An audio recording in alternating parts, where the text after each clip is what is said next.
نړیوال جام افغانستان انګلینډ ته ماتې ورکړه. د کرکټ نړیوال جام په ترڅ کې افغانستان انګلستان ته د 9 منډو په توپیر ماتې ورکړه. افغانستان د 215 منډو هدف ټاکلی و او انګلینډ یوازې 215 منډې وکړې. په افغان توپ اچوونکو کې مجيب الرحمن 3، راشد خان 3، محمد نبي 2 او فاروقي او نوین الحق یوه وکټه واخیسته.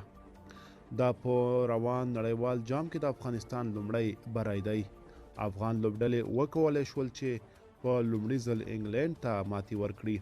د افغانستان لپاره په توپوهنه کې رحمان الله ګربز 80 او اکرام علي خیل 58 منډې کړې وې.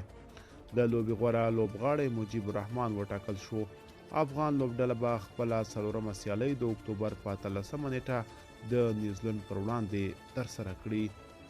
ملګرو ته به زموږ چمتو شوې ویډیو تر بیا ښه وخت ښې چارې